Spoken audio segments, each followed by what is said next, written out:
Good evening, everybody. Welcome to another edition of the Sports Exchange. My name is Scott Morgan with the Motor City Madmouth, and we have a four-man crew tonight, including myself, the running back, Mel Farr Jr. Welcome back. Hello, guys. Greg Fuchs, South Florida Tribune sports writer. Evening, everybody. And last but not least, Steve, Mr. Balestrieri, Mr. Veteran, and the veteran of a lot of trades. Welcome back. Yeah. Oh, I'm glad to be here. Hope I can help the ball club. Oh, you'll be fine. I got a great crew, as I always do. I don't recruit losers. I only bring on winners. And each and every one of you guys are winners. Just avoid my recklessness and don't get concussions, because I've had 2 in 6 weeks. Not that I really need to brag about it, so I won't. But with that said, we're going to lead this broadcast off with Greg Fuchs. I want everybody out there to know about your Miami Dolphins story. Obviously, the Dolphins did a good job clamping down on Lamar Jackson and the rest of that Baltimore Ravens team. Go ahead, Greg, take it away. Yeah, as I started off my article, I said, who the heck saw this coming? I mean, it was bad enough that the Dolphins had trouble winning any games this year, but they have just been terrible in those games. They've shown no hope, no sense of optimism.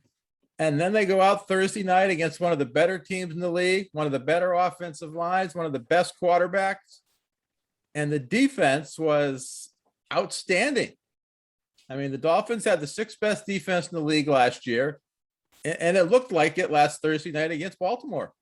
And the change, and I wrote about this over a month ago. Last year, the Dolphins consistently put the 5, 6, 7, 8 guys in the line of scrimmage, and it was effective. First half of this season, they didn't do it. I think they converted, I want to say the second half of the Jacksonville game, they started doing it. And they did it against Houston, but that was Houston. I mean, doing it against the Ravens with that offensive line and a guy like Lamar Jackson, who can take a defense who's doing everything right and then make look bad. He'll take off and run for like 30, 40 yards. But they can just blitzed him all night long. Baltimore had no answers for it whatsoever in terms of how to block it or to do short passes or to run against it. And even Lamar Jackson was held to 39 yards rushing. So from a defensive standpoint, it was an A-plus game. I mean, there's nothing they did wrong. And then you had that great strip and fumble return by Xavier Howard, which clearly shows he is still far and away the best player on the Miami Dolphins. And I know he's been mentioned in a few trade rumors over the last year or two. I'm not sure why you'd ever trade him. He is that good. Now, despite that outstanding win, they're still the other side of the football. And their offense still struggled big time. They got 1 touchdown, got into the red zone 3 other times, but had to settle for short Jason Sanders field goals each time. One positive, they had their first 2 plays of the season over 50 yards. Last team in the NFL to accomplish that. And they actually had like a 64 and a 52-yard passes. And they had 3 other passes over 20 yards, something that has solely been lacking from the offense all season. And it still sort of boggles my mind. How can you have 5 plays that big and you only score 1 touchdown? So the offense still has a lot of improvement, especially when it comes to running the ball. They just flat out cannot run the football. They're playing the Jets on Sunday, which usually solves a lot of offensive problems. But I'm not optimistic they'll even be able to run the ball against the Jets, but should be able to throw it a bit. So it was a great win. It was the best I have felt about watching a Dolphin game in a long time. There's a genuine sense of euphoria watching that game. And I'm going to enjoy the full 10 days until this Sunday rolls around. And let's see what happens this Sunday. All right, Steve. Yeah. What's your take on that? You know, it was funny because I figured I was going to only watch the first quarter.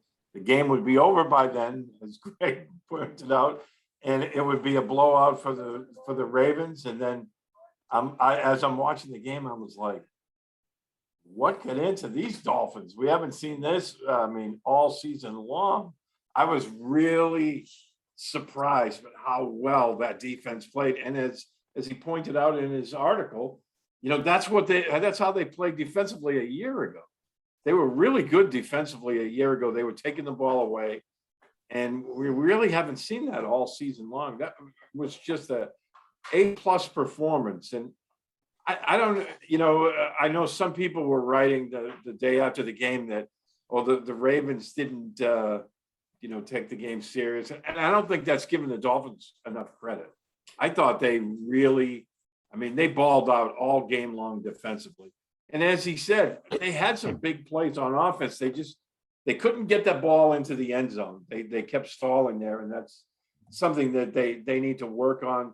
And that's where your running game comes in, because if you can run the football in the red zone, as we all know, then it opens up play action and it allows your quarterback to find somebody down there. But when you can't run, it makes things really difficult when, the field gets tighter. But overall, let me tell you what, I thought Brian Flores and his whole staff deserve A's for that game. That is a really tough Baltimore Ravens, football team. We know how good they can be when they're on top of their game. And I thought the Dolphins took everything away, everything they were trying to do offensively. I thought they did a great job of that. All right, Mel.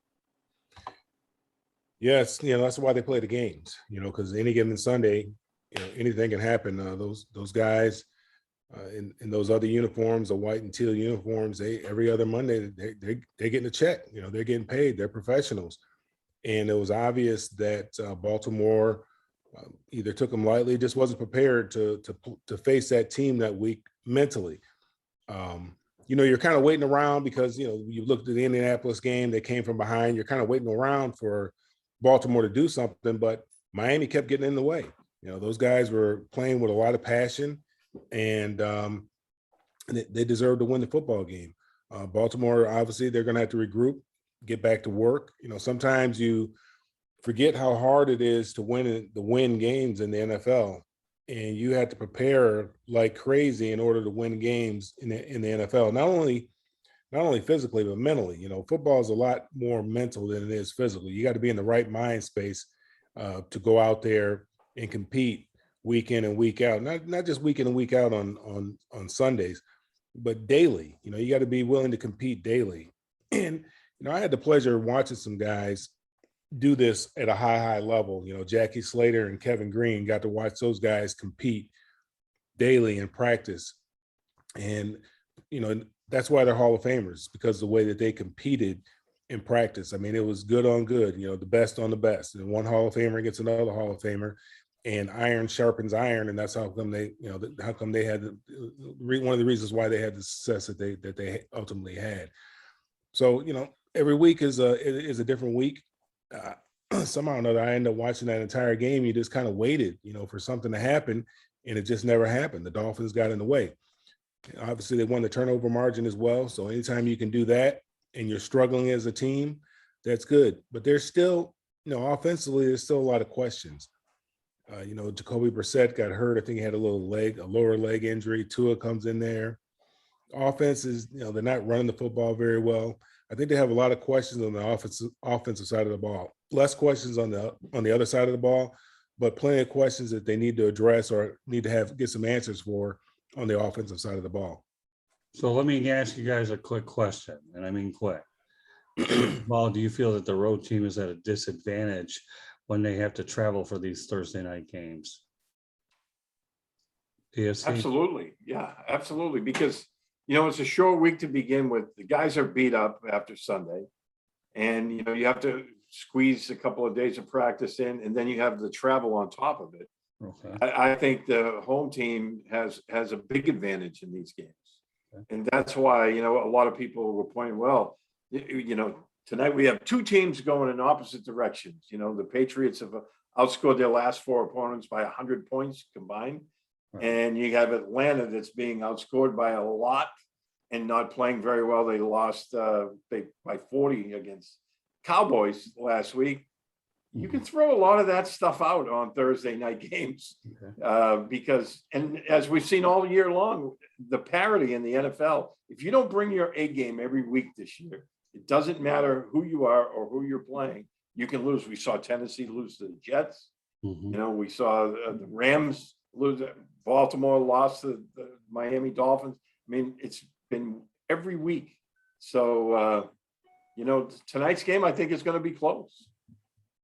All right, Mel, what are your thoughts about the visiting team?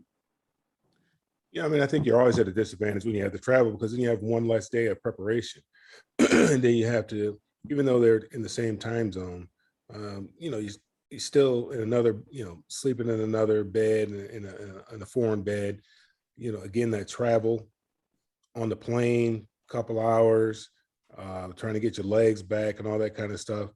Yeah, definitely on a short week in particular, after you had a pretty, and Baltimore's a physical team, and that's the way they want to play. So I mean, yeah, it's definitely to the traveling team disadvantage when they have that short turnaround. Greg, you want to add to that? Can't add much to it. I agree with them in theory. I agree with what both of them said, but they're still professionals. Playing on the road on a Thursday night. I don't know if that's enough of an excuse not to bring at least your B+ game to the field. And Okay. it'll be interesting tonight because, I mean, if this game tonight was in New England, I think everyone would expect the Patriots to win by a couple touchdowns. In Atlanta, I think it's going to be close. I think. But if the Patriots beat it by 20, I still wouldn't be surprised. So I just don't trust Matt Ryan. Well, we'll get to that game shortly. I just want to make sure that we understand the point of whether it is problematic for a visiting team on a short week, but we will address that shortly. And one other question I want to ask each of you guys, and I'll inject an opinion or so. Do you think that this Dolphins win against Baltimore takes a little bit of pressure off of Brian Flores? Who wants to go first? I'll go first. It takes the pressure off for 1 week. Okay. I agree. You lose to the Jets this week, and they have very winnable games coming up. They have 2 against the Jets, 1 against the Giants, and 1 against Carolina. All right. They got to win at least 2 of those. They could win all 4 of them. So there's still pressure on Flores, especially since the offensive side of the ball is struggling so much. Steve. Yeah, I agree. The heat's off this week.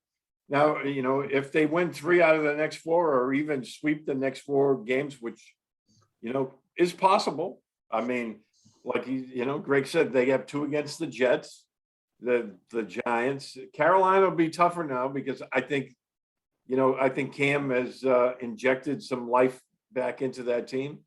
But I mean, if for some reason, Flores wins 4 straight, guess what? The heat's off of him at that point. But you have to take it a week at a time. And as big as that win was last week, if they go up and lay an egg against the Jets, then it'll probably be even hotter on them. Yeah, the only thing I'll say about the Miami Dolphins is they definitely have to get much more improved play at the quarterback position. And alluding to the travel situation, the one thing I'll never forget covering football for a long time was when Rod Marinelli during a preseason game had the Lions take a day trip to Oakland during a preseason game, Mr. Military here, and they didn't even have a hotel. It was a commute trip from Detroit to Oakland and then play a football game. Of course, we all know where Rod Marinelli stands, in the head coaching. We won't get into that, but the most insane travel story I've ever heard in my entire life was Rod Marinelli commuting to Oakland to do a preseason game. And yes, folks, the Lions looked flat and they got hammered by the Raiders. That's all I've got to say about that.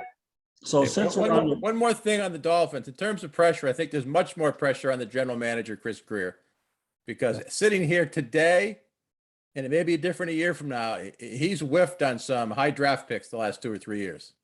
Okay, well, that's fair. Since we're talking about the Ravens real quick, Mel brought this up before we went on. Let's talk about Le'Veon Bell, who got cut. Here's a guy that went ahead and sat out a year, left the Pittsburgh Steelers, which I think was a catastrophic career mistake. And he has bounced around the league big time. So, Mel, since you brought it up earlier, you talk about Le'Veon Bell. I mean, this guy makes the biggest mistake on the planet leaving the Pittsburgh Steelers, arguably one of the best organizations on the planet. Yeah. You left money on the table there, sat out that entire year. You can't get that money back. They had offered him, I believe they offered him an extension. I can't remember what the money was like, but it was obviously, I don't know if it was on par with the Jets paid him, but there's a lot of fluff in that what the Jets offered him. But again, you left money on the table. You missed a whole year's worth of salary, and now he's just kind of bounced around. He just got released from Baltimore. he was at Kansas City. He got picked up with Kansas City for a few games. Mhm. And then, he was sitting around, and then Baltimore had a bunch of injuries, and they gave him a call. He was out of shape. He's overweight. They put him on the practice squad, and, he's not the same Le'Veon Bell that he was 3 or 4 years ago. I mean, 3 or 4 years ago, this guy was one of the top running backs in the league when he was at Pittsburgh. And it's unfortunate. It's one of the things when you bet on yourself, you got to be willing to deal with the circumstances or the consequences. And, unfortunately, Pittsburgh called his bluff and he lost. Now, Ezekiel Elliott, Jerry Jones is in a different place in his life. I mean, he's really chasing championships. When Ezekiel Elliott did what he did, kind of forced Jerry's hand.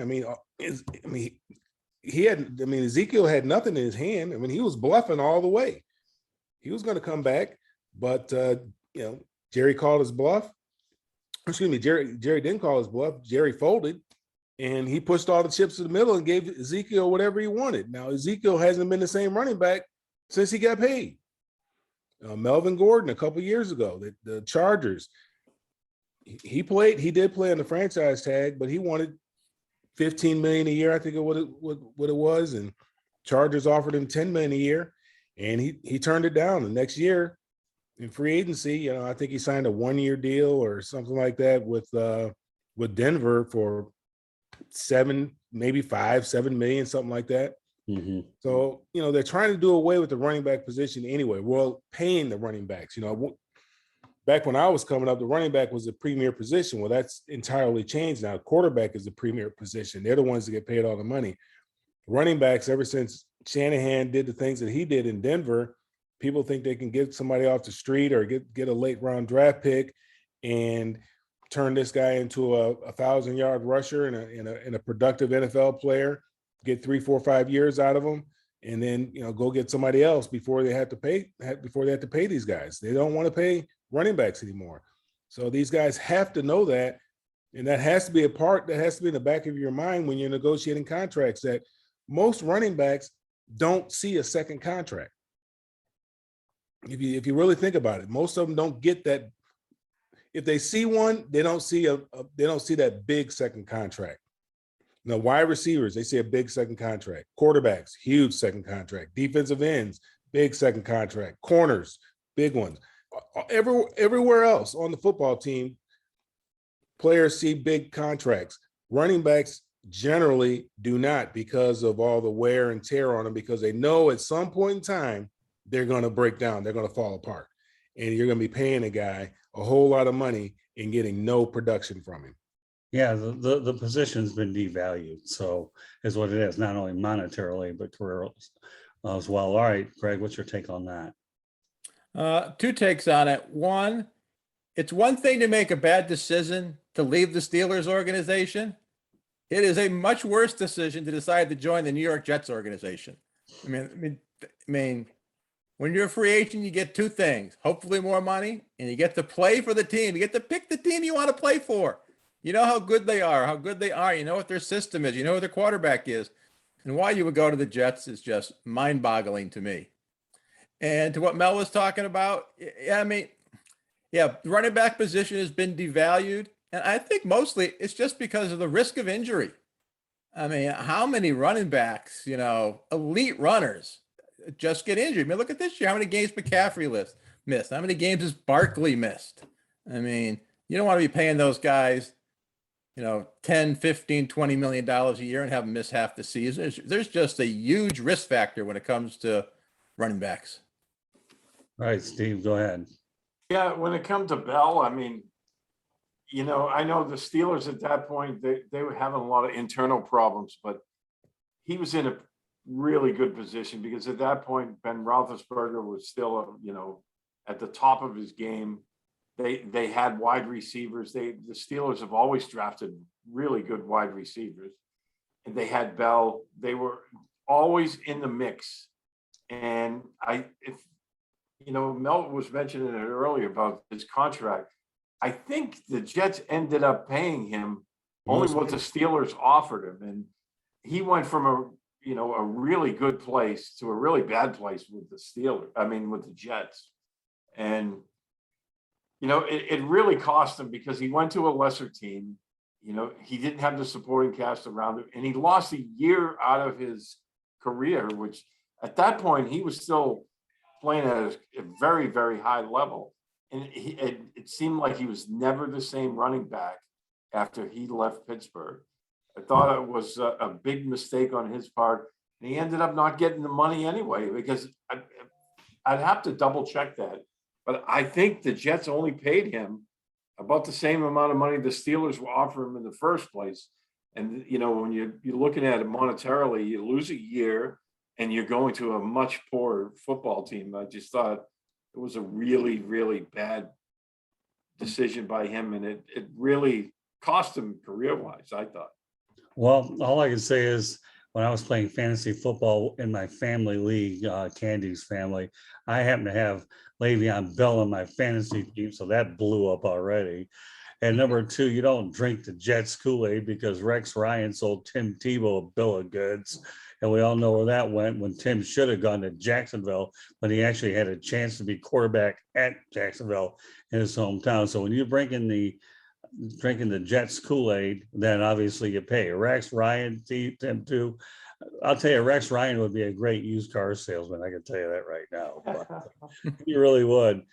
But and here's the thing: we all know how classy the Steelers organization is, and Najee Harris, the kid out of Alabama, is going to do well. We're not going to get into much of that tonight, but it just goes to show you got Mike Tomlin, who's unquestionably one of the best coaches in the league. You don't want to leave this guy. You really don't. So what a great segue to this one, because now we're going to talk about should football games end in a tie. And do I have to go ahead and mention that the Lions and the Pittsburgh Steelers played to a 16-16 game and a matchup of classic quarterbacks like Mason Rudolph and Jared Goff? My goodness, a dream matchup, and the Lions getting rid of their kickers shortly afterwards. We're not going to get into that game because we don't want to depress everybody. But at least I can say one thing about the Lions. They won't go 0-17. They'll go 0-16-1, although hopefully it doesn't even get to that point. But let's just stay with the topic at hand. Steve, I'll let you lead off with this. Should football games end in a tie? During the regular season, I have no issue with that. I mean, they give them the overtime. The players are already playing too many games as it is. What happens in a game like that where you're going to end up playing 2 games on Sunday? I mean, no. The overtime rule, I like the way it is. I don't think they should change it. If after overtime nobody, wins the game, let it end in a tie, because it will have effect on somebody's division crown. We've seen it happen before. A tie can either really help or hurt a team. So I like the way it is. I don't want to see it change it. I don't want to see that college rule, where you get it at the 20. I don't really care for that. All right, Greg. Yeah, I agree. Regular season, I'm fine with the way it is. Games are long enough, season's long enough. We don't want to risk more injury to the players. Plus, there is very rarely a tie. And if you want to break the tie, let the fans vote on it. If anyone who watched that Steelers-Lions game, both of those teams deserve to get a loss. Yeah, I've heard that. All right, Mel. That was a terrible game. Nobody wanted to win. So it was the right outcome was a tie because neither one of the teams wanted to win. And that kicker, that looked like me kicking on my left foot when that guy went out there in overtime to kick that ball. That was just ridiculous. This guy's getting paid, and that's the best that he could do. I couldn't believe that. And then the Steelers and the guy fumbling the ball. You had the wide receiver fumble. Then the tight end catches the ball. They're just trying to get in field goal range, stop the clock, had them run out of bounds so they can stop the clock and trot the field goal kicker out there because I don't think they had any more timeouts left. And he drops the ball. So that was the perfect outcome to that game. It was a lousy game. Neither team wanted to win. Neither team deserved to win. So we got the proper outcome. Well, interestingly enough, how you talk about it, number one, we have a 17-game schedule. We could still have a team that's 8-8 if it were to happen with 8-1, and the Lions at least won't be 0-17. And yes, I don't know what the unemployment rate is in Detroit, but You added one to it with that kicker that they let go. And ironically, Steve, I think they brought a kicker in off the practice squad from the New England Patriots too. Yes, they did. So I don't They know how signed good this guy is, but I gotta believe he's a little bit better. Got to be better than that guy. I mean, that was a Yeah, line right. drive. It barely got up in the air. Yeah, That was bad. it was pretty terrible. Yeah. All right. Well, I had to bring it up because it's out there. We have to talk about tie games. And you're right, that half a win definitely could make a difference somewhere along the lines. But I don't know. You guys gave me good answers. I'm satisfied with that. We'll go into a few more topics and then let everybody watch the game. Okay. And I'll go to the I told you so category, Mr. Farr. How you sent me a text message about Odell Beckham Jr. being an LA Ram. Yes, Mel Farr, I told you so. He'll be paired with Matt Stafford and Sean McVay. Okay, so now that I told you so, Mel, how will this marriage work out with Odell Beckham and the Rams, Stafford and company? It's kind of working out like the Lakers. Not very well right now. At least the first game, it didn't work out that great. I mean, they look terrible, the Rams, in Odell's debut. You look at them, obviously Kroenke, he has a lot of money, and obviously he's doing everything in his power. If anybody has pressure on him, Sean McVay has the most pressure on him right now because he's gotten everything that he needs to win, and it's just not gelling right now. And it remind me of the Lakers. I mean, the Lakers, they got all these players, and they just don't seem to fit with one another. They don't go out there and win ball games. They might get a lead, but that lead, will dissipate, and they'll end up losing it, and they'll end up losing the game. So I hadn't seen Odell play. We haven't seen Odell play in a while. Stafford has been a real disappointment. I'll be honest with you. I've never was high on Matthew Stafford, as a lot of people seem to be at Georgia. I mean, being the number one overall pick, I think, they should have won more games at the University of Georgia if he was, if he's all that. Similar to what Trevor Lawrence did. I mean, they won a lot of football games when Trevor Lawrence was at Clemson. They didn't win. I mean, they won a lot of games, but they were never in the national championship hunt. They always lost the game that everybody expected them to win, whether it be like South Carolina or maybe Tennessee or something, Florida, whoever. They'd always lose a game that they shouldn't have lost. And, you look at his record in Detroit, and, they had some talent up there when he was there, since he's been there. I mean, Calvin Johnson, he's a Hall of Famer. Ebron was there, even though he had a little bit of the drops. I think, the offensive coordinator, I mean, they put a lot on him. I mean, they threw the football. They didn't run the football. They threw the football a lot, and they weren't very successful. Maybe he didn't have a great defense around him, but, now he has great defenses, and he's throwing pick sixes. I mean, defense can't do anything about that. When you throw it to the other team and they run it back for a touchdown, there's nothing the defense can do about that. And, throwing up Hail Marys, that pass he threw to Odell Beckham early, his first interception. I mean, you can say him and Odell weren't on the same page, but that had a very low chance of being completed. Throwing the ball with two defenders, and you're throwing, you basically threw up a punt, and it's just, you threw it up for grabs. So I think Matthew Stafford is going to have to kind of do the same thing that Mahomes had to do, is take a look in the mirror, and you got to start taking what the defense gives you, as opposed to trying to force it down the field, as opposed to trying to be the, 1980s Showtime Lakers. Just take what the defense gives you, get those long, sustained drives, run the football, take time off the clock, punch the ball in with touchdowns, and just end up with a W at the end, as opposed to stat chasing. It seems like he's doing more stat chasing than trying to win football games. Interesting. All right, Steve.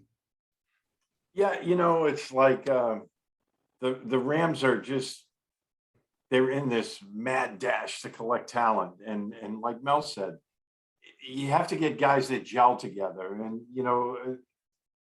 being spoiled, when I was living in New England, we saw the Patriots go to 9 Super Bowls. They won 6 of them. And we'd hear the same thing every year.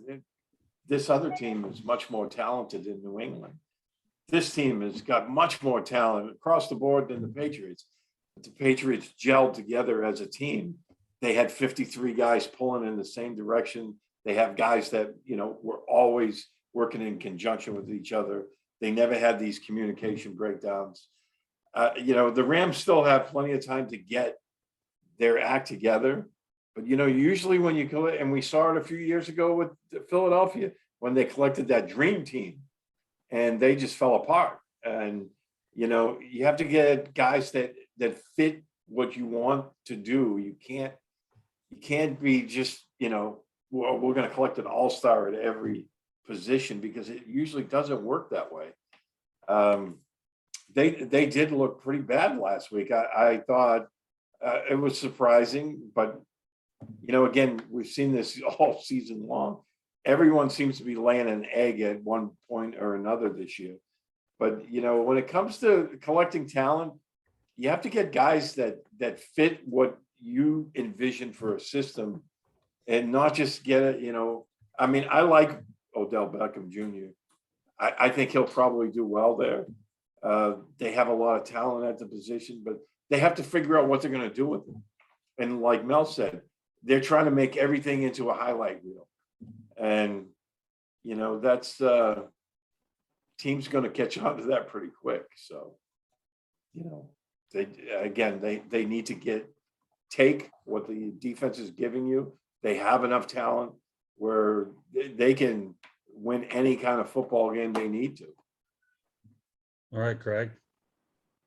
Yeah, I was surprised he signed there for two reasons. One, the Rams already had Kupp, Woods, and Jefferson. So what do they need another wide receiver for? And from Beckham's perspective, he seems like a guy who starts to complain if he doesn't get enough targets. And how is he going to get enough targets in light of those three other receivers? That was incredibly fortuitous for the Rams. 2 days after he signs, Woods blows out his knee. So now it seems like a fantastic signing for both Beckham and the Rams. Question I have for Mel is, how hard is it to learn a playbook in the middle of the season for a new wide receiver? Very difficult nowadays, I believe, because the playbooks are a lot more complicated than they were when I was playing. I did some coaching in the spring league, and they had a playbook. I said, I don't know how guys can memorize this stuff here, because everything is concepts versus numbers. So when I played, it was numbers. So, it was 1 through 9, and that represented the routes. Well, now everything is a concept. So, you'll have a trips to one side and maybe a single receiver on the other side, and there will be a concept on this side here. So you have to memorize the concept. So each wide receiver is probably interchangeable, because if you know the concept, then you know what each one of the wide receivers is supposed to do. But for me, coming in, not only, the language is going to be different. It's like, you're speaking Spanish over here, and then now you go over here, and now you're speaking German, but it's the same play. So it's very difficult. But these guys are smart. They can, piece it together. You can put together a few little packages for him so he can learn the full entire playbook. You might be able to give him 20 plays or something like that. Okay, Odell, learn these 20 plays, and if we do some checks or something like that, we're going to make sure that we check to a play that so it has some familiar language, but it's extremely difficult, and it's real difficult. I can tell you, when I was at Denver, I still didn't understand that offense, and when I went to the Rams, that offense was like little league. It was just so simple, and we did great things in that offense with the Rams. Yeah, the only play. Mel, is in today's game, the route trees for the wide receivers a lot more complicated than it was back maybe a few years ago? Is the route tree a little bit more complicated? The route tree is pretty much the route tree. Now there might be some little wrinkles within the route tree, but it's pretty much the same. Everybody understands what the route tree is. They know what a 1 is, they know what a 7 is, they know what a 6 is, they know what a 4 is. Now there may be certain little wrinkles. Some teams may do it a little bit differently, or against some defenses, certain routes will become something else because of the defense that's in front of you. But the route tree is pretty much the route tree. That's the way that I learned it, and it's very simple for me. Now UCLA, we did concepts, so it was entirely different. UCLA was a very, very complicated offense. But, once you memorize the concept, then you understood exactly what you're supposed to do. It didn't tell you what you're supposed to do. Like the route tree is going to tell everybody what to do. It's going to tell the single side receiver what route he's going to run, tight end what route you're going to run, and the Z what route you're going to run, fullback, tailback what route you're going to run. Concepts don't do that. You just got to memorize the whole concept and know in this concept, this is what my route is. All right. The only thing is I'm going to really add to this whole thing there. Number one, Odell Beckham won't have anything to complain about because you can't complain about the quality of quarterback that Matthew Stafford is compared to Baker Mayfield. That's item number one. Number two, okay, the Rams had a bullseye on their chest when they started the year because they have acquired, as you say, Steve, all this talent. So you've already got a bullseye in your chest going in there because of this marquee acquisition. So, Odell Beckham, you can't complain anymore. And here's the interesting stat of the whole thing. That Jared Goff and Matthew Stafford, after 10 games, both have 7-3 records. That to me is very interesting. So we'll move on to the next. After 10 games, where? With the Rams? Yeah, last year under Goff, Goff was 7-3, and now Stafford's 7-3. So putting it all in perspective, the Rams have a bullseye in their chest. Odell Beckham is a real quarterback to throw to. So, and here we are. So it's some interesting dynamics to throw out there. Two more things I want to address tonight. And obviously, we're back to the I told you so category that Steve Balestrieri predicted that Cam Newton would get another job. Little did we realize that the job he would end up getting would be with the New England Patriots. We'll get to that in a moment. A team, Carolina Panthers. That's right. Okay. He got a job with the Carolina Panthers, but he backed up Mac Jones with the New England Patriots. So you talk about the irony there. So with that said, okay, I like what I saw with Cam Newton that first week, his first act.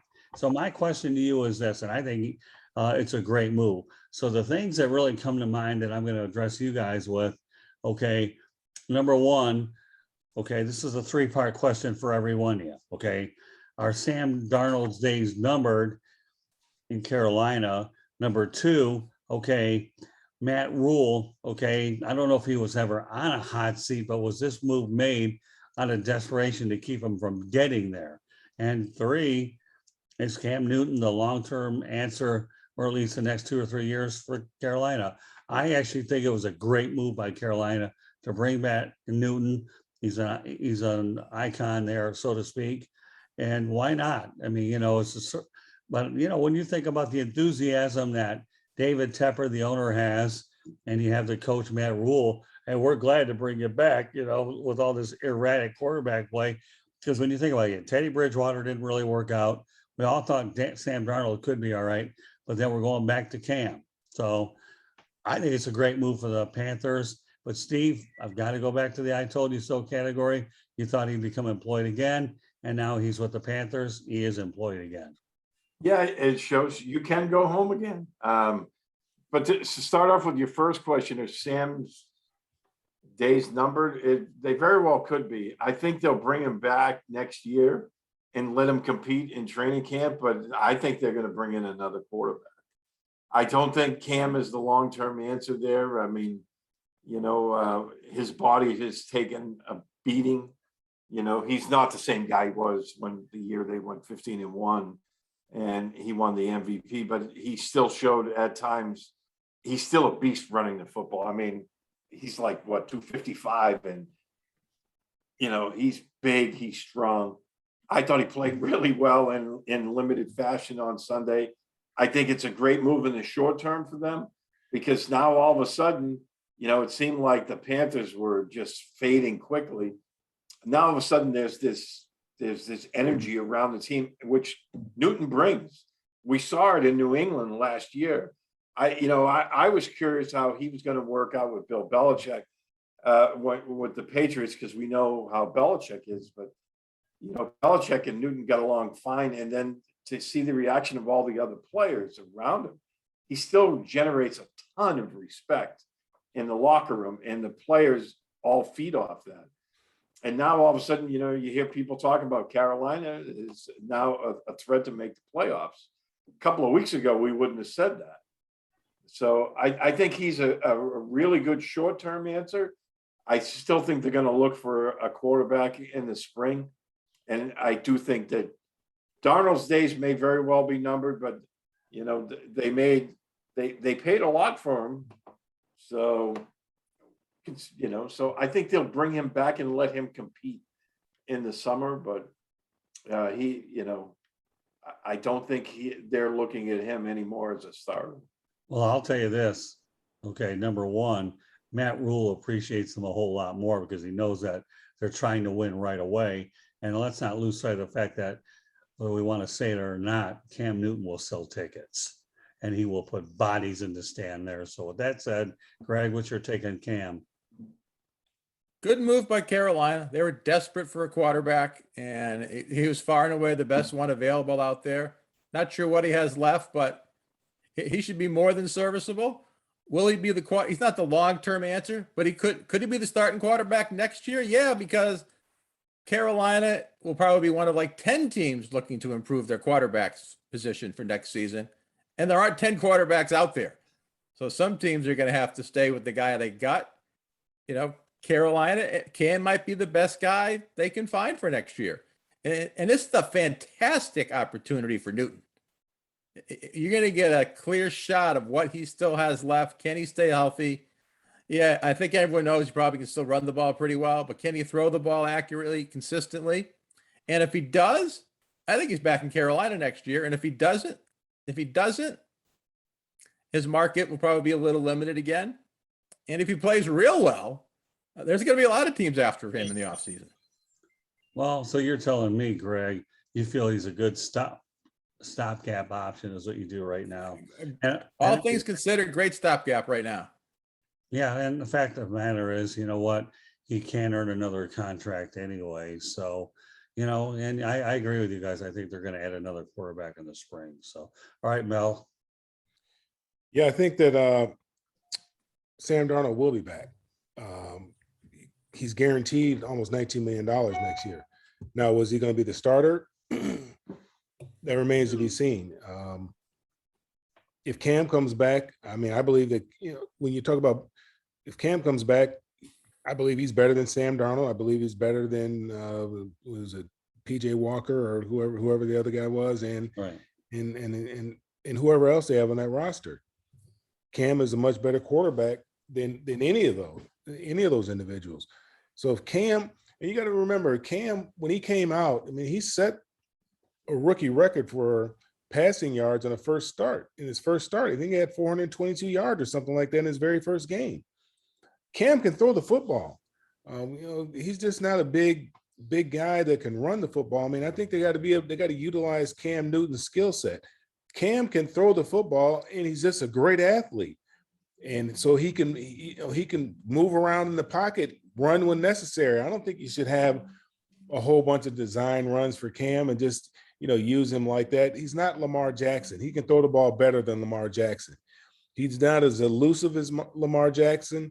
He's bigger than Lamar Jackson, obviously, but he's taken a lot of hits over the course of time, and those things have caught up to Cam. But Cam can throw the football. So if I think they allow Cam to throw the football, I think he can flourish in the offense, having an off season in the offense, going to training camp, really having an understanding of the playbook. And if Cam really takes this opportunity seriously and looks around at what he could do and how much longer he could play, you look at the Aaron Rodgers, you look at Drew Brees, you look at Tom Brady. Those are quite a few more checks that he can collect if he can just really just discipline himself and just hunker down for the next, let's say, 6 to 8 years. I think he'll be what is Cam, 32, 33 right now? And he's still got a lot of earning years left in the NFL at that position. That's when guys are at their prime, and they'll allow you to stay around to your late 30s, early 40s at that position and make good money. So if he just really takes advantage of this opportunity, this could be a great situation for Cam Newton. Well, And he could be the quarterback of the future, because I don't know who's coming out in the draft this year. There's not a whole lot of people that they're talking about coming out in the draft. right. And that's a crapshoot.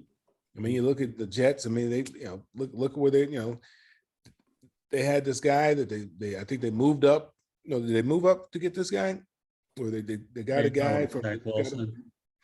yeah, and then then you got this guy that's been a journeyman, and he's gone out there and he's performed very, very well. Even though they're going to start Joe Flacco this week, which I don't understand why. Maybe the other guy's hurt. I don't know, but yeah, I think Cam can be he can be the answer, the short term and medium to long term answer for the Panthers. I mean, you got to understand, this guy was the MVP of this league back in 2015, I think it was, when he took him to the Super Bowl. Right. There's not many guys that can say that. Not many guys have that on their resume. Well, the key with Cam Newton, all he has to do is stay healthy and not absorb as many hits. And if he puts up some halfway decent numbers, I could definitely see a 1, 2, 3 year situation there. All right, the final thing we're going to talk about, obviously, is tonight's Thursday night game. You have the Atlanta Falcons hosting the New England Patriots. So you know what, Greg, I'm going to let you lead off with this one, even though it's in Mel's neck of the woods. Mac Jones is on a big stage in Georgia. And, when we talk about the guys that were drafted ahead of him, we're talking about Trey Lance with the 49ers, Trevor Lawrence with the Jacksonville Jaguars, as you were alluding to, Zach Wilson, Mel with the New York Jets, and Justin Fields. Just so happens the Jets had the number 2 pick in the draft to get him, so they didn't have to move up. But you have a situation where you've got Mac Jones, who incidentally is being coached by Bill Belichick, comes from Nick Saban, and Josh McDaniels seems to work well with quarterbacks. So, Greg, our final topic of the night. Okay, what are we looking like on the Mac Jones? Is he the best of this group, considering he slid down to 15? Well, he definitely is the best of the group this year. Will he be long-term? Probably not. Trevor Lawrence, probably long-term going to be the best, but he's been very impressive. Patriots have not asked him to do a lot of heavy lifting, though. I think he only threw 19 passes last week. They have the good defense. They have the good running game. 2 things that make a quarterback a lot better. But he was known for his leadership and for his accuracy in college, and he's showing that so far in the pros. So I am optimistic. I'm bullish on his future. I'm still not sure what to make of the Patriots this year, though. Yeah, they're 6-4, and they've won 4 in a row, 3 in a row. But 2 of their wins against the Jets. One was against Carolina without McCaffrey, and one was against the Texans. So I'd like to see him beat one of the big boys, and we'll see. Tonight, I think tonight could be an interesting game only because it's in Atlanta, and Matt Ryan. I'm not a huge fan of Matt Ryan because it seems like he has 4 touchdown pass games followed up by a game with 1 touchdown pass and 3 interceptions a lot. So, and he doesn't have Ridley there either. So interesting game tonight. I'm expecting it to be close. And as a Dolphin fan, I'm rooting for the Falcons. All right, Mel, it's in your backyard, Atlanta, Georgia. So we got to let the Georgia boy talk about what's going to happen in a place that used to be located next to the Georgia Dome. Yeah, well, Mac Jones had the benefit of falling in the draft. And generally, when you fall in the draft, you're going to fall to a better team. The quarterbacks that get drafted, first pick, second pick, there's a reason why those teams are picking that high. They didn't do that well the previous year. So the situation has a lot to do with it, and system has a lot to do with how well quarterbacks perform in the league. And he went to the right situation, and he's in the right system that fits him. Basically he's kind of like Tom Brady 2.0. I'm not saying he's Tom Brady or anything like that, but he's not the fastest guy, he's not the strongest guy. He's his measurables, they're not going to wow you, but all he does is win games, and he doesn't make mistakes. And that's what Bill Belichick is looking for. So he fell to the right situation and the right system. As far as tonight's game is concerned, they've been playing well as of late. The Falcons they're coming off an embarrassing loss to the Cowboys this past weekend. They have some guys out. They can't get to the quarterback. I mean, Mac Jones, his passer rating when he's not facing any pressure, I think it's extremely high. When he does have some pressure, he's middle of the pack. but the Falcons can't get any pressure on the quarterback. That's one thing that they have not been able to do. And if they're not able to get pressure on the quarterback tonight, I don't see any reason why the Patriots wouldn't win this ball game. The Falcons have some injuries. I think they have a lot of key players that are not playing today. They just kind of, they're just kind of learning Arthur Smith's system, but unfortunately, defensively, they just have so many deficiencies on the defensive side of the ball, particularly not being able to rush the passer, that I don't see them winning this game today. I see the Patriots winning. All right, Mr. Patriot, Steve, I have to let you take a rip at this, and then I'll give some final thoughts. Yeah, I mean, when you're looking at the quarterbacks that were drafted, I wrote back during the draft time that I thought Trevor Lawrence was far and away the most talented, but I thought Mac Jones was the most pro-ready because he had played, under Nick Saban at Alabama, played in a lot of big games. And, I thought he was going to the right situation because he's the type of quarterback that the Patriots like. He processes things quickly. He gets the ball out. He makes quick decisions. He doesn't make a lot of mistakes. And if he does, he learns from them. So I think he was in a great position. I think the reason they've been winning the last 4 games, they've been running the ball for an average of 156 yards a game the last 4 games. And tonight, as Mel was saying, the Atlanta defense is kind of bottom third of the league against the run. I think they're 21st or 22nd against the run. And, the Patriots have the rookie Stevenson. Damian Harris is back tonight. I think that you're going to see a lot of 2 tight end sets, especially on a short week. You're on the road. What better way to control the tempo is try to run the football. And as he mentioned, they don't get a lot of pressure on the quarterback. And, Jones only completed 19 passes last week, but he had 3 touchdowns. So, but he only threw 23, so he didn't. Not many of them hit the ground. I think tonight it's. These Thursday night games are a crapshoot. We've seen Matt Ryan get hot. I think this one is going to be close, but I think if New England can run the football like they have been, I think they pull this one out by 10. The only thing I'll say about the subject is this. Okay, of these 5 quarterbacks, I do believe that Mac Jones will be the only one that will win a Super Bowl. Okay, I'm making a prediction right now. I believe he's the only one of this group that will win a Super Bowl. Trey Lance will be okay. I think he'll have a good career, providing he stays healthy. Trevor Lawrence will get better as long as Urban Meyer stays around and he gets coached up a little. I do see potential there in Jacksonville. Zach Wilson, unfortunately, will get wrecked with the New York Jets. Sad to say it, but we've been on the Jets pretty hard, and he's going to get wrecked. And Justin Fields will provide some interesting, fun football over by Lake Michigan, but I don't think he's getting to the Super Bowl. So I think of all these 5, I do believe that Mac Jones, like you guys have alluded to, fell to the right situation, and he's the only one of these 5 I do believe will win a Super Bowl. With that said, okay, my hat of the night is the University of South Florida. I got to promote the Bulls once in a while. I'm a Bull, and I'll always be a Bull, okay, no matter what you think I say on this show whether there's a Bull connected to it, well, I'll leave that to another day. But, we've certainly had a lot of fun talking football tonight, as we do. I love it. My crew, they're outstanding. They all bring something to what we've got. So with that said, Craig, let everybody know how they can get a hold of you. Well, they can always read my articles on southfloridatribune.com. And you can find me on Twitter at gfuchs, at Gregory Fuchs. Mel? Yeah, also all the social media sites at Mel Farr Jr., whether that's Facebook, LinkedIn, Twitter, Instagram. And you can find out what we're doing here in Georgia and also up in Michigan. For the young kids up there, you can find that information out at melfar.org. And finally, you, Steve?